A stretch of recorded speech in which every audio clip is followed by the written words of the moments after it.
Welcome to For Every Response, the podcast from Emergency Services Times, sponsored by MSA Safety. In this series, we bring you sessions from the Emergency Services Show and the Emergency Tech Show 2025. Taking a Dragon's Den style approach to this session on the Emergency Tech Leaders stage, Tony Blaker probes three small suppliers at the show about how their solutions are helping solve wicked problems in policing. Listen on to find out what solutions are on offer and what this 30-plus year veteran of policing had to say to help them build their presence in a crowded technology landscape.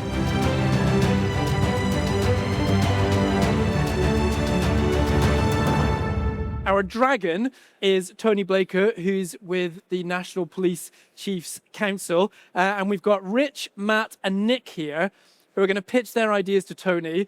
Tony's going to give them a light grilling, I think, to begin with. And then we'll see how that goes. And then I might pick up with an additional grilling at the end.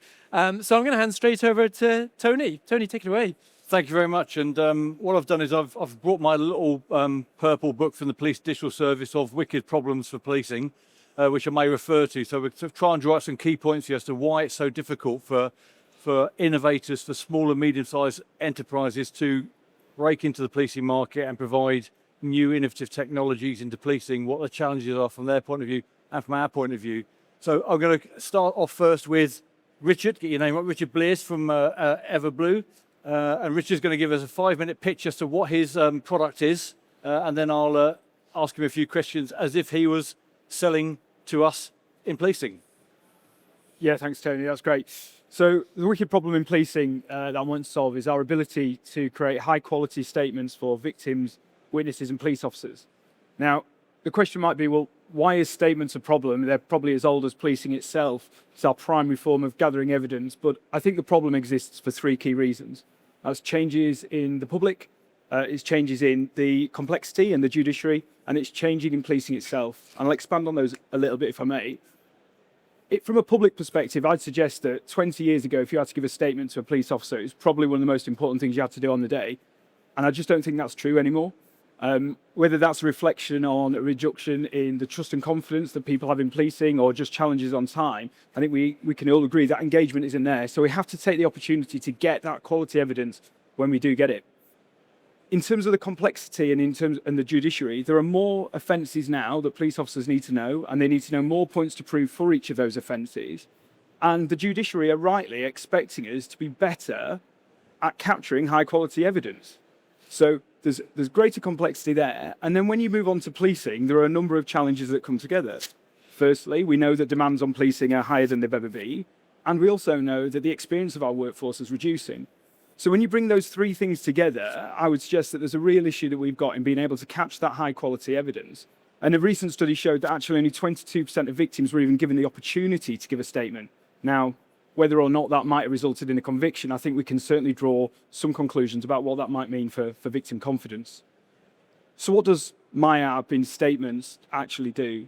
So Statements it transcribes spoken words. So Tony, I would say to you, if you were a victim of crime, tell me what's happened. And it would just listen to your version of the event. Immediately then, the app in the background using AI would identify the criminal offences, the points to prove that are required, the case law that may be relevant to that particular offence, and other things like suspect descriptions or the quality of them. In live time, it prompts the user to ask questions that will help fill that gap. So it's not generating new information, it's not leading questions, it's purely saying, here's a gap, this question may help fill it. You can capture that information again, either by speaking or typing into the device. And then the app will take all of that unstructured information and transform it into the 5-part MG11 statement that we're all used to seeing, and it goes to court. So I guess the key question is, what's the benefit and what does that mean for policing? So our early tests have shown that the time saving is in the region of 75%. And a study in 2017 by Durham Police showed that they expect it takes 62 minutes to get a high quality statement. And from a professional perspective, I think that's probably about right. We reckon there's between 8 and 10 million statements taken annually, and that puts the cost of taking statements for policing at £250 million. If you just look at the cost of what that is taking in terms of officer time, it's significant. And the bigger benefits, though, that I'm really keen to explore is, what does it mean beyond that? What does it mean for victim confidence? What does it mean for early judicial outcomes, early guilty pleas, less officer time, less victim time spent at court having to answer the questions around their statement? The licensing model that we're proposing in terms of how the solution uses suggests that if police forces used their statement for 1 in 20 they created, so 5% of the statement, you'd have a return on investment in officer time spent alone, and that's before you consider the additional benefits that we've talked about. So in short, in terms of addressing the problems and the challenges we've got in public perception, in policing and the complexity of the judiciary, statements as an application allows officers to be more efficient, provide higher quality evidence and improve victim confidence. So thank you, Richard. And that's a really innovative and interesting use of technology that, as you say, I know you're a former police officer, so you've got an insight into what might be the operational requirement there. So my question to you is this, so if you're trying to introduce a really effectively disruptive technology into what is the core of police investigations, this is large-scale volume business, it touches all of our work through the criminal justice system, is hugely impactful. Which element of policing, which national lead, which force is kind of giving you the use case and they're sponsoring your work? Because what we've experienced is people coming and saying, we've got an answer to your problem, but it's not a problem that we've asked to be answered. Yeah, it's a really good point. And one of the challenges, of course, of where do you go and what are those access points? So I've been fortunate that we're working with Norfolk and Suffolk and have been for a bit of time now to develop that user case and make sure we get that user feedback and actually police officers continue to develop what the interface and the experience is. And so by going into that single force model, we've been able to start to grow that, and hopefully the aim is there by having that user case, we'll be able to go further. But yes, it is difficult with 43 different forces and several different sort of national areas. What is the right point to go in? Okay, so that's kind of the first hurdle. You're working with a force, that's really great. So you get some sort of operational sponsorship and support for your work. The second thing is, so you're working with the public's most sensitive data. Yep. We're talking about victims or witnesses giving their data. Where's their data going? Who's hosting their data, and how can you assure us that it won't be compromised, as we've seen with other high-profile incidents recently with, say, Jaguar Land Rover or Boots? How can you assure us that on behalf of the public, you can be trusted? Yeah, so there's a number of different ways we'd seek to approach that. Firstly, all of our technology is cloud-based, but UK-based, so it's not into data centers abroad. We're using platforms such as AWS and leaning on their experience of working with policing to ensure that we meet the right data security standards and that the environments that we use are appropriately air-gapped to make sure that data can't go. Give forces the flexibility and the opportunity to decide whether they want to actually be host the application, the code, and therefore the data, or whether there's an agreement. And I think by case basis, we'll be able to have those conversations. But it's that flexibility and understanding to make sure we can meet those requirements that we'll do. So thinking ahead, if you want to scale this, if you want this to be a kind of way that policing uses technology, have you thought about engaging with the national assurance processes? Are you building secure by design? Have you thought about that longer term view, which is getting it into one force is an achievement, but to make it a national system, there's a whole different threshold and approach you need to do to get that into service. Yeah, absolutely. So really conscious of that. I think I don't mind admitting that from a strategic perspective, what we want to do is make sure before we get anything further that the user experience is right for cops. And that has to be what the starting point is. And then what we want to be is really open and honest and say, right, how do we now develop this? And to your point, meet all of those requirements on a national basis. We don't want to get ourselves into a corner where we say, we think we've done this and therefore we're time-boxed or bound as to what it is. But acutely aware of those and want to take it step by step once we've got the right product, worked with a single force to engage on that national basis and make sure we meet all the requirements. Okay, and then I would think about this from the point of view of the criminal justice system. So what we often find with these AI type initiatives is that they are very exciting, very innovative, huge time savings, but you've got to convince the public we talked about, you've got to convince the Crown Prosecution Service and the judiciary that the quality of the evidence that you're producing is valid, it's the right evidence, it's a bias hasn't been introduced by your processes, that it's an accurate reflection of things, that it can stand the test in court, that there's full disclosure of the process. How are you going to build that confidence in your product that we could say is that it will be accepted in a Crown Court trial for murder? Yep. And the toughest scrutiny is there, but it's explainable throughout the way it's used? So really good question, and I think there's two ways we address that. So first of all, the user gets the ability to, when at the end they see this statement, they can edit it, and fundamentally they still have to sign and say that is a version, that's my version of accounts. But more specifically to your point, how we can provide that reassurance is, as well as the app creating the statement, it creates a bundle that colloquially are referred to as the unused bundle, and that is a full audit file, including the recording from the initial input, the AI interaction, the questions back and forth, any amendments that the user has made, and it also has an AI explainability statement that shows exactly which technology is being used. So actually, at the point when a barrister may say to you, Mr. Blears, I put it to you, these aren't your words whatsoever, this is AI generated mumbo jumbo, you can say, well, actually, there is a full audit to say, what is the back and forth, and that is how I've got to my answer, and that is the technology that's been used. So arguably, there's greater transparency in this process than there is in the existing process where a statement is just given, and really we don't know whether there's been any keystrokes, amendments, or changes. Okay, so you've thought about all these things. The question is, how are you going to get that validated externally? So you telling us that you've done all this and it's all great and it's all working and it saves us time. How are you thinking about getting that proof of concept in Norfolk and Suffolk externally validated and assured to a point where you could scale because you've got all of the kind of checks and balances in place? So the College of Policing, for example, getting you independently academically assessed to say, yes, what you're claiming is true. Yeah, so we've been really fortunate with Norfolk and Suffolk that before we started that proof of concept, that was something we discussed, and they've got a relationship with their CPS area to agree the confines of the proof of concept and what the data points that they need and understanding of the app that we've got and the technology that's been used to be able to develop that safely with that one CPS area, and then bolting into the national framework that they've got to understand how those lessons can be learned. I don't know, I'm admitting, we're really early on in this journey, Tony. We absolutely are. But we're conscious of that, and now having those conversations early, that's what we hope to be able to achieve. Great, thanks, and we'll look forward to seeing that evolve as it goes through the process. Thank you. So, moving on then, Matt Steele, Pocketalk, give us your pitch. Yeah, morning everybody. So, police forces, emergency services generally, one of the most important things is being able to communicate quickly and concisely and clearly with the person in front of you that you're trying to support. If a language barrier is also brought into the mixer there, that adds extra complication that many police forces are trying to now overcome. Just in the UK, there's 1 million people that don't speak English. On top of that, there's 5 million people where English is their second language. And if you think about this on a kind of broader scale across Europe, and globally as well, but across Europe, £20 billion is spent on interpreters on an annual basis. So we know that there's an issue there. We're here to kind of look into that and look to solve it. We've recently done some research, and this is where I have to try and remember my stats in the right order. But we've done a bit of research around emergency services generally, and 53% of those people that responded to that survey have said that language barriers have caused issues for them.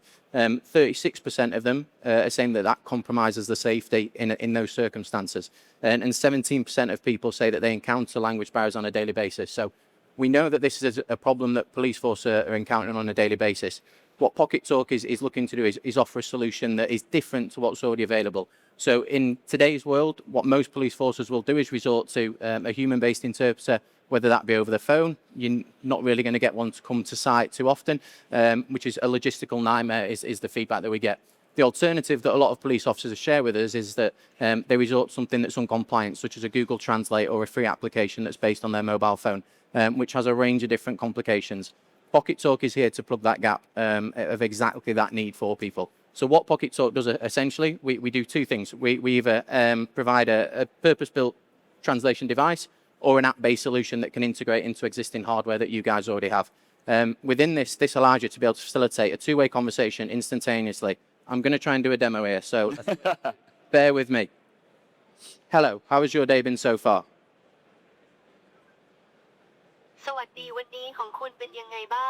I don't think that came through the speakers, did it? But did you hear that? I've got a nod over there. Great. So essentially, you speak into the device. It shows you what you've said or into the application. It then shows you in the secondary language. In this scenario, it was in Thai. It will then verbalize that conversation through. So if I was trying to arrest you, for example, because you've been naughty, we would be able to have a two-way conversation if you spoke in Thai.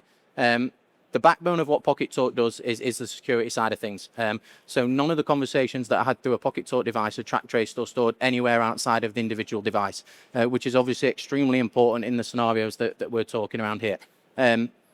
alongside being able to kind of facilitate the conversations, you can also take pictures of text to allow you to be able to understand a little bit more information around the person that's in front of you at the same time. Pocketalk is a global business. We're working with police forces all around the world, and we know that this can help and solve the problem that they have. What we're very much geared around doing now is supporting police forces across the UK to engage with, allow them to test and trial this solution and see the benefits. The main benefits brought about by this are cost savings. Your average police force across the UK is spending upwards of £200,000 to £300,000 per year on human-based interpreters, and we can really absorb a real element of that cost. The second thing is the instant solution. Being able to communicate and diffuse a situation instantaneously saves time, makes everybody's life a lot easier. An interesting story that quite a few police forces have shared with me is that if you bring somebody to a custody check-in desk, for example, they can't speak a word of English, they're trying to interact with somebody, they don't know how to communicate, there isn't an interpreter there, that whole next conversation is quite a stressful experience for all people involved. If you can diffuse that and say, yes, we're going to have to put you in a cell for 10 minutes, we're going to find an interpreter that can come and facilitate the conversation with you. Do you want a drink? Do you want something to eat? That person that you've now arrested is probably a little bit more relaxed to then be able to facilitate the next stage of that process for you. And that's, again, the real positive impact that Pocketalk can have alongside the cost benefits of it. So that is Pocketalk. We're on stand C105 over there. Would welcome people to pop by, get a demo, find out a little bit more about the work that we're doing. Thank you very much. And again, a really smart piece of technology. You can see it working. Obviously, it exists and it operates elsewhere in the world.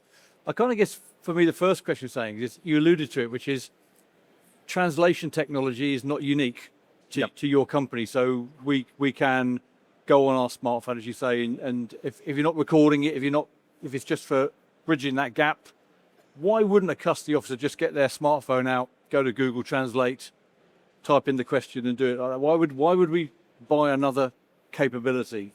Sure. I think there's a few things to this. I think the first thing is the data security. We probably all sat in this room know that the challenge of speaking into Google Translate and the complication in terms of where that data goes and what is kind of coming off the back of that data. I think that's really important to it. The other element is the accuracy. We work with a range of different translation engines and models, so we're guaranteeing to pull back the most accurate translation every single time, which, and again, policing, and we do an awful lot of work in healthcare, is critical. If that conversation isn't accurate through the solution, then you kind of, backed against the wall in terms of what that looks like. I think the final thing that I talk around though as well is what type of hardware is good for facilitating a conversation through. And you know, if you're putting it onto a personal device or even a work phone, do you want to be passing that device backwards and forwards with potentially a criminal to facilitate that conversation? There's also an awful lot of other data that sits and is present within a mobile phone. So we're very clever, or we try and be very clever in terms of what hardware we want to put the solution on. We need good speakers to be able to facilitate the conversation, but also, do we want it to interact with anything on that device? No. Do we want, you know, a text message or an email to pop up on that device whilst you're showing that to somebody that's in front of you that isn't necessarily, you know, in the good book? So, there's a range of different reasons, but I think that the two core things is security is the backbone of what we do. And the second thing is the accuracy, which is really important as well.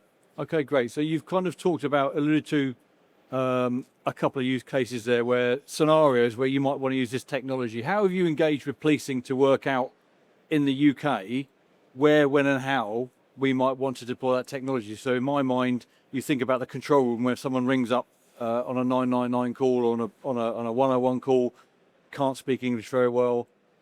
Have you thought about those types of use cases, and how are you kind of building your understanding about how this tech capability fits into the operating model?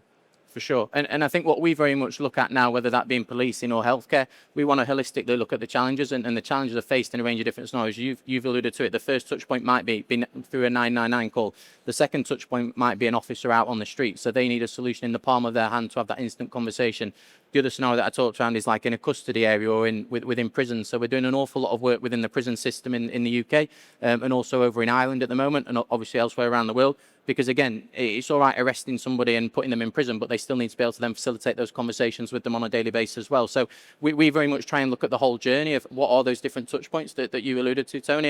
And the range of solutions that Pocketalk has available. I've talked today about the app and the device itself, but the technology can sit on other solutions. We have live simultaneous translation, and we have other ways in which we can facilitate this. And I think the other thing that I talk around a lot is Pocketalk is kind of we're trying to address a range of different barriers, and we're constantly trying to gather feedback from a range of different sectors to go, what are those pain points? How can we support those pain points? We've got the technology, we've got the expertise in how we facilitate two-way conversations across two different languages.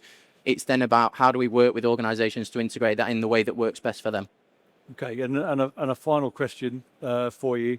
So Richard talked about working with Norfolk and Suffolk Police as a kind of sponsoring policing body that's going to help him and his company develop the product to make sure it's fit for purpose. More generic. Are you getting the access you need into policing to work with, say, for example, the National Lead for Interpretation, the NPCC, to help shape the kind of use of your technology to make sure that you aren't trying to design a solution from the outside and you're actually working with people inside policing?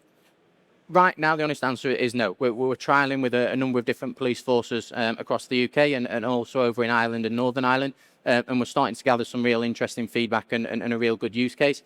I think that the viewpoint from ourselves at the moment is we're trying to shift the mentality a little bit as well. And that isn't just within policing, that's within healthcare, that's within other sectors as well. Because people have been so used to the existing solutions that they got, which is effectively using human-based interpreters.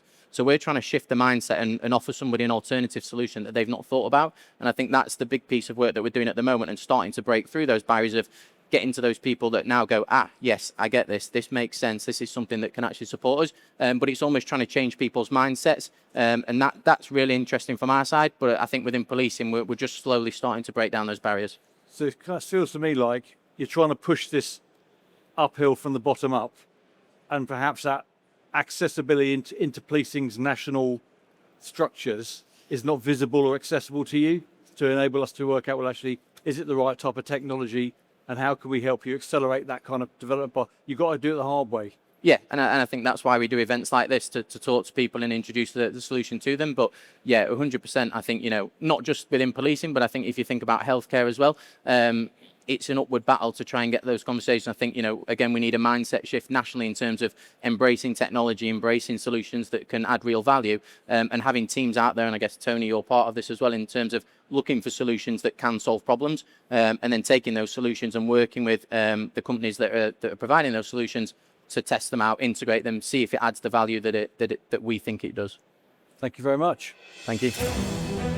This episode of the Emergency Services Times podcast is sponsored by MSA Safety, proudly supporting emergency services and first responders on the front line. At MSA Safety, protecting first responders isn't just what we do, it's who we are. We work closely with fire and rescue services across the UK to develop and deliver safety solutions designed to meet your ever-evolving needs. That includes MSA Bristol Firefighter PPE, trusted by services across the UK and beyond, shaped through years of collaboration with frontline teams. It also includes our growing investment in innovation and technology, from the connected M1 SCBA modular solution to our agile, fully managed service model that helps keep crews protected and ready to respond. But for us, safety goes beyond equipment. We believe in standing shoulder to shoulder with the people who dedicate their lives to protecting others, whether it's supporting firefighter charities, backing mental health initiatives, or showing up for community events. MSA is proud to be part of the Emergency Services family. To learn more about our work in the UK and how we're supporting first responders every step of the way, visit www.msasafety.com. With MSA Safety, when you go in, we go in with you. So we move on to Nick Hoare from Kasm, and you're going to give us your pitch, your technology. Thank you. So there's a core challenge that we have at the moment within police services across Europe and the world, in that investigators struggle to run digital investigations without compromising security of themselves or the device that they're on, and also compromising the access to the tools that they need for the digital investigations to take place. And police services really are relying on these digital investigations. They are almost key to every single investigation now. All of the information that happens to be out there in the clouds, in the AWSs of this world, and the things that the digital investigation is things like risky browsing. So they're having to go to sites that normally they shouldn't be having to go to. They're having to do open source intelligence gathering, and the skills are kind of completely necessary in modern investigations. And if the tools aren't secure, then you risk alerting the suspects that they're being investigated, which could really kind of lead to delays in the investigation. It could lead to loss of time-sensitive data, but it also could lead to issues with the endpoint that they're using. So things like malware and viruses being deployed onto them, or other harmful software. So what's traditionally happened is you have to use an off-network device to do that. So something that's completely segregated from the network, that's completely isolated, that can't, but that would still become infected if you did some risky browsing. And the problems with that is that when you do that, you're having to go between a corporate device, which might be in a different room, to this other device.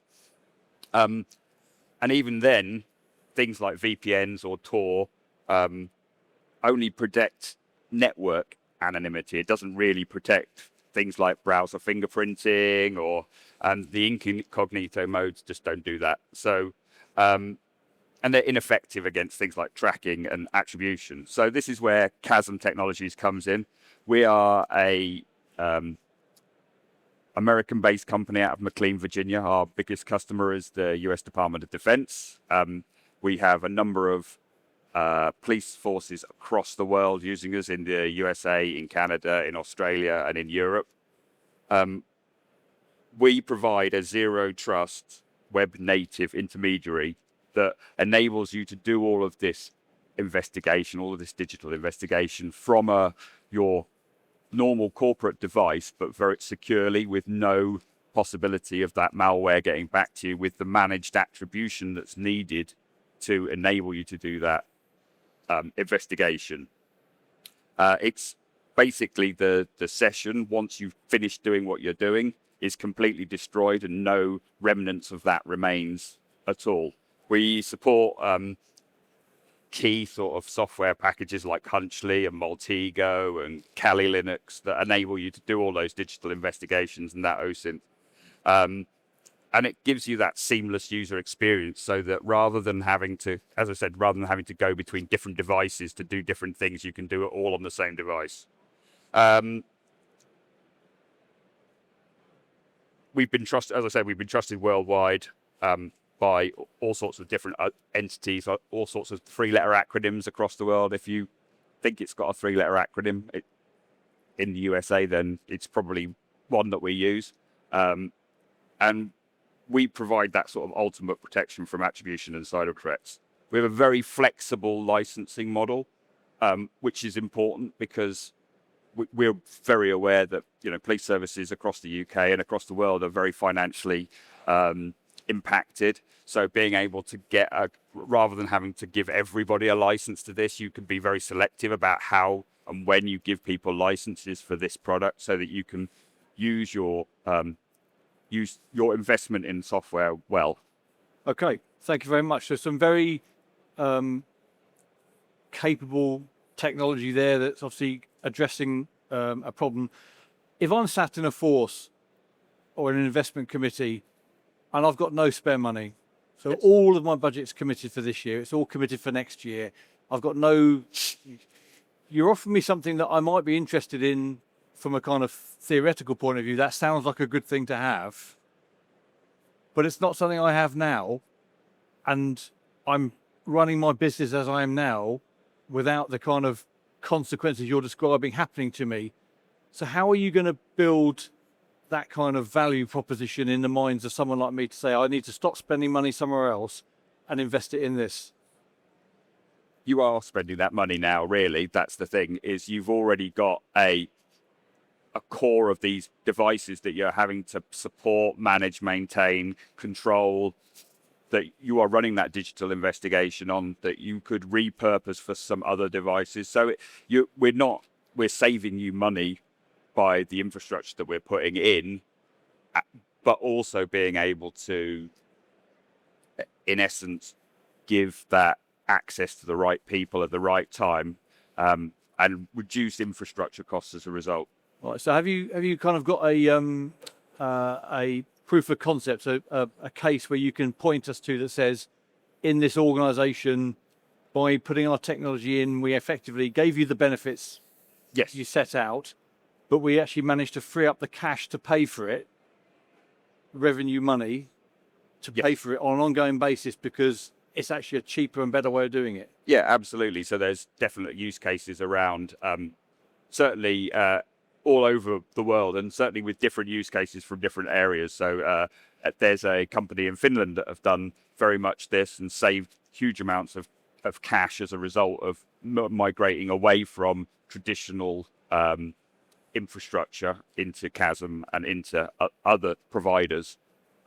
We've also been able to use Kasm to save things like bandwidth on police cars. So within a police department in the USA, they've been deployed Kasm into the police cars and using Kasm to give sort of patrolmen the ability to look up details on the web from within Kasm, saving on bandwidth, saving on mobile costs, and saving on all of those sorts of stuff as well. So yeah, it's been there's a lot of scope for cost saving. Okay, so the other thing I'm going to be thinking about is, so that sounds great. How much effort, how long is it going to take to do? How much capital do I have to invest to get to this point? So if you accept that there's a case to be made and it's going to be better, is this something I could do in 3 months, 6 months, a year, 2 years? How hard is this going to be for me to do? And what am I going to have to disrupt doing to get it prioritized? I always answer this question in the same way. It's how long's a piece of string? It's how complex is your infrastructure? How much stuff do you have to deploy as a result of this based on the use case for each individual? However, we've done this very, very successfully with other police forces in the world.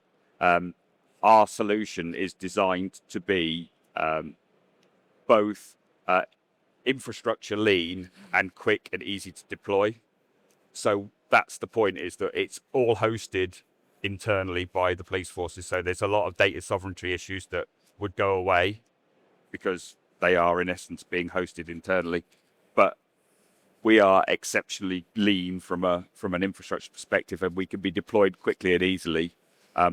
It's a question of what applications those users need. If they need a web browser, that's a job of probably a day to get it up and running. Right, so I think I see Fiona Brown from Kent's in the audience here, and I kind of guess Fiona's got very limited spare technical resource to do this work. How much support do you give organizations that consume your device? So how much of that expertise and knowledge, how much heavy lifting do you do to mean that you don't overburden the IT department that's already got 50 projects ongoing, to say we can actually make this really easy for you as part of our service offer? Absolutely. We have resources across the world that can be enabled to come and assist anybody who wants to use the software.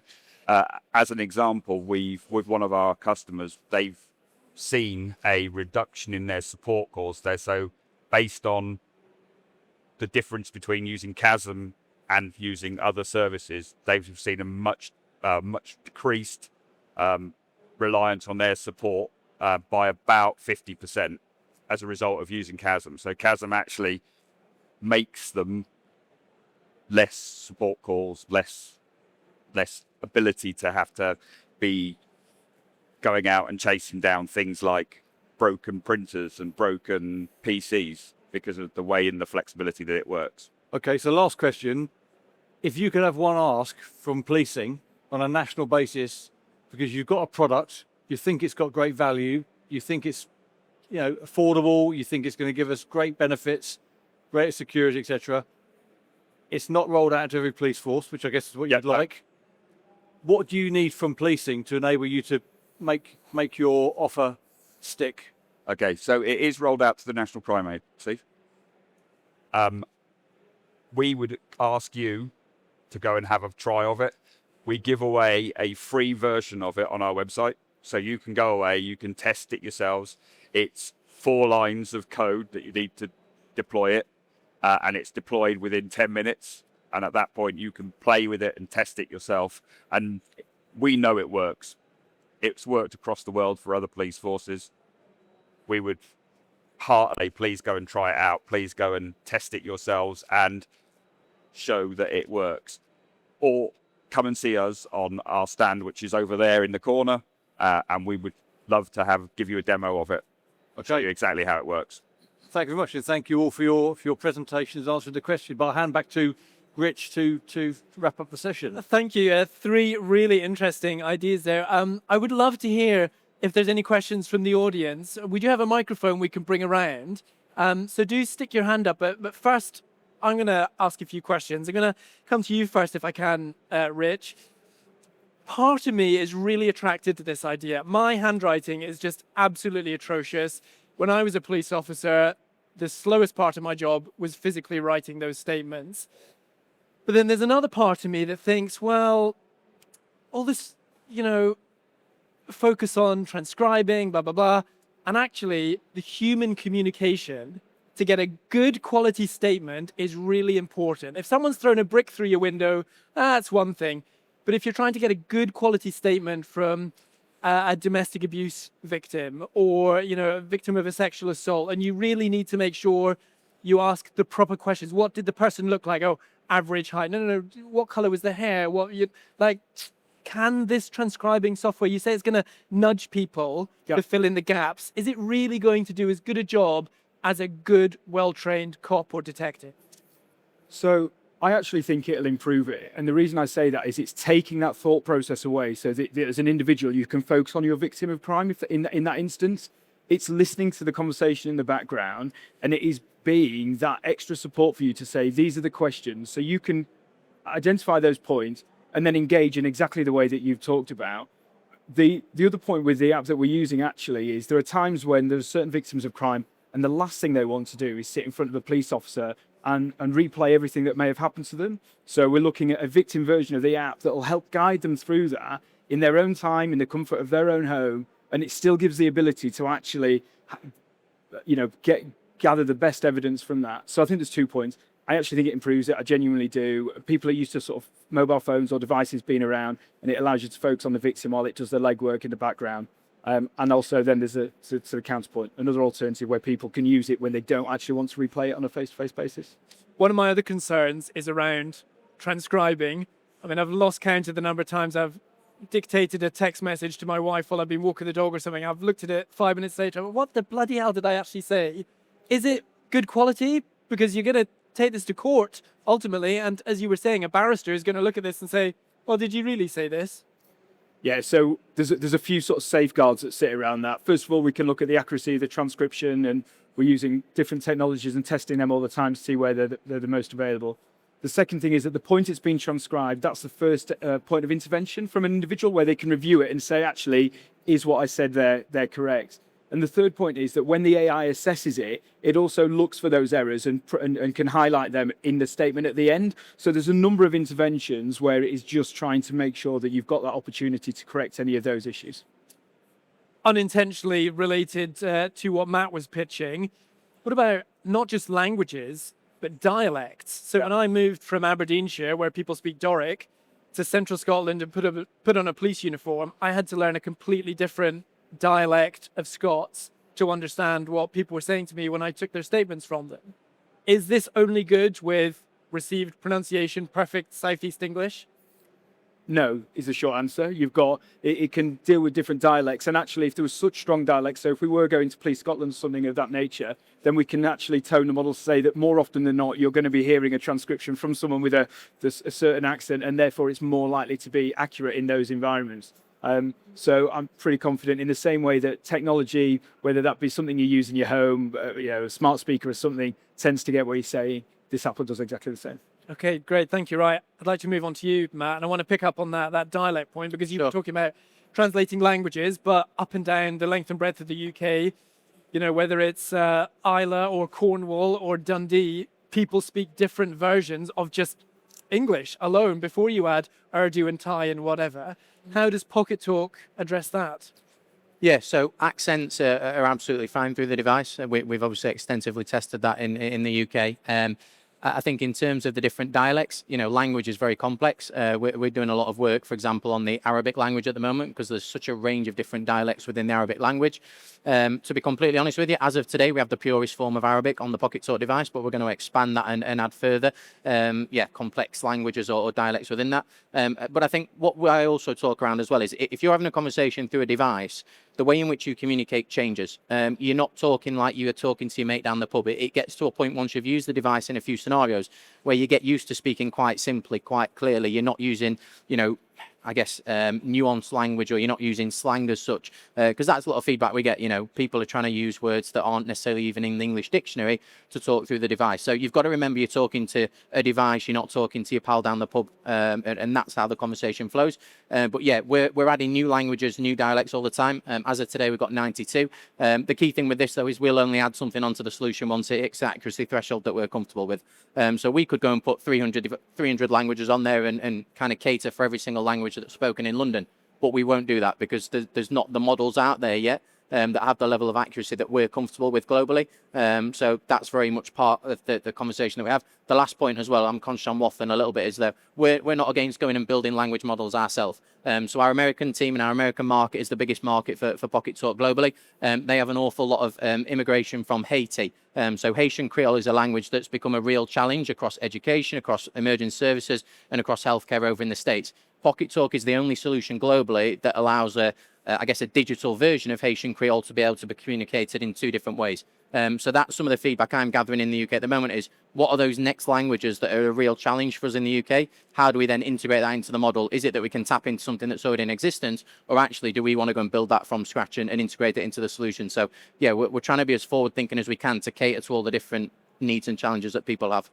You say people talk to a device differently from the way they speak to a person, and that's broadly speaking true, and it's true if we come to your stand and you give us a nice demo. But if you go to a call where someone is drunk, or is having the worst day of their life and is really stressed, or if you're talking to someone at the side of the M25 and there's HGVs and it's pouring in rain, these are all things that muddy that communication. How does Pocketalk deal with these scenarios? Yeah, I mean, without going into too much, I mean, we've got the noise cancellation capability. It does, bring in a lot of the conversation that's in there. There is a small element of AI that sits within the solution that actually takes out like filler words, for example. So if you are talking into the device quite drunk, and I'm not saying that I've ever tested this out with some friends, but it does pick up those words that are maybe your filler words and get rid of those filler words and take those out as part of the solution. So we effectively want to clean the conversation up before it hits our system to then do the translation. So there is an element of that does get factored into it for sure. But yeah, you're right. There are a range of different nuances. And I think the other thing that I really highlight significantly is, I know I've talked around the alternative really is a human-based interpreter. We're not there to replace that wholeheartedly. So in certain circumstances, we would still recommend a human-based interpreter to facilitate a conversation is a better mode of transport to facilitate it than the Pocketalk solution, whether that be on device or through app. So yeah, it's very much kind of adding an extra tool into the toolkit so that people have got something that's instantaneous. But it might well be that the conversation needs to develop and go through to a human-based interpreter when it starts to get a little bit more complex. But there's still a massive gap that we're able to plug and facilitate and relationship build through our solutions. So is this evidential, or is this just bridging that initial gap? So that's a really interesting thing. We're having conversations globally with police forces that do want to use it for evidential purposes, and we have other solutions that can, like, for example, if you're doing an interview with an individual, we can have simultaneous translation that can follow that whole conversation. So it might be that the police forces, and a few have talked to me about this, that they can follow the conversation now between the interpreter and the person that's been arrested, for example. So we've got capability to do that. There is functionality. We have a separate platform that allows you to be able to pull the transcript of conversation from our solutions if you want to. Now that gets into a realm of conversation around that data then has to be stored somewhere, and that gets into the realm of, what does that look like? But yeah, there is ways in which we can do it. Do I think it's the right solution to be an evidential tool?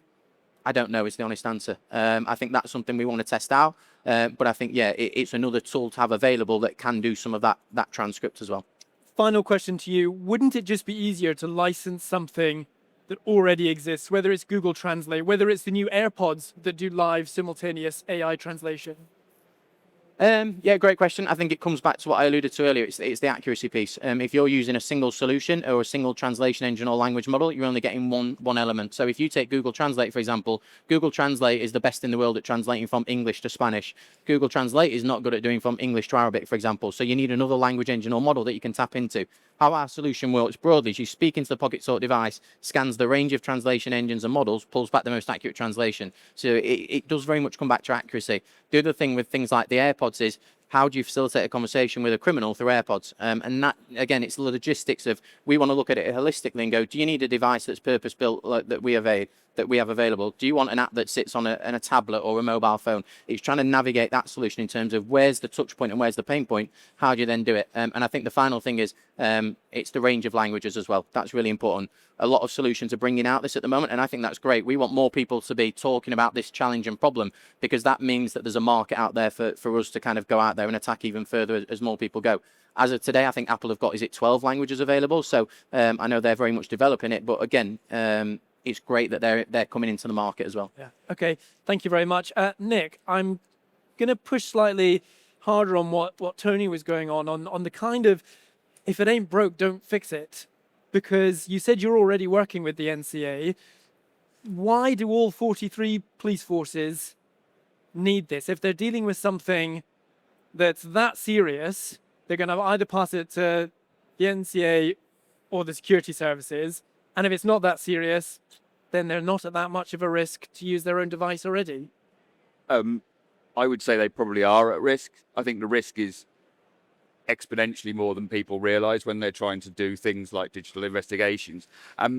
Having that being tracked back to a police force is the thing that's really going to cause the issue.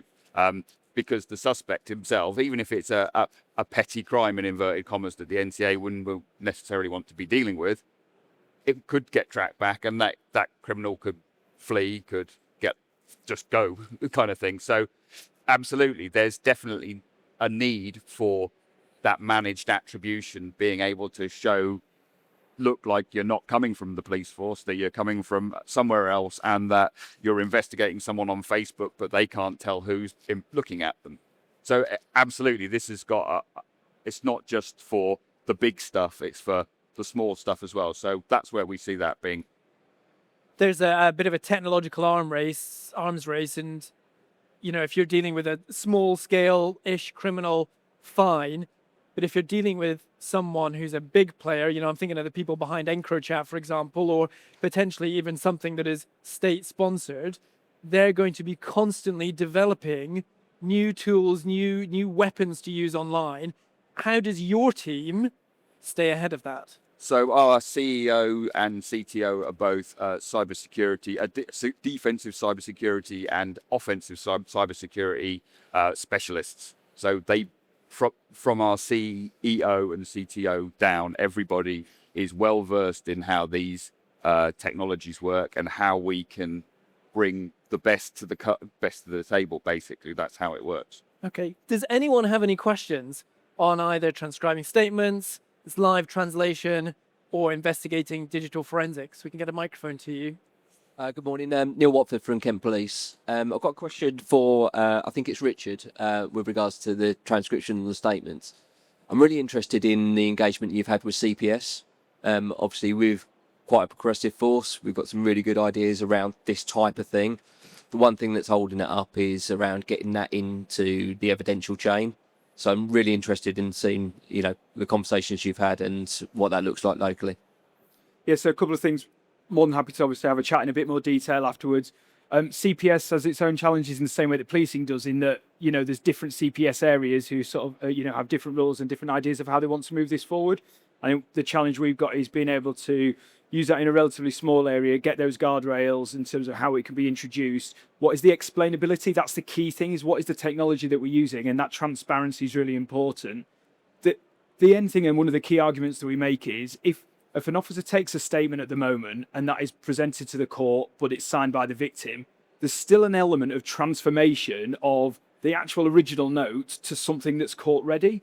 This isn't any different, and actually it provides you greater transparency in terms of how that transformation has happened, and I think that's the message that's coming through.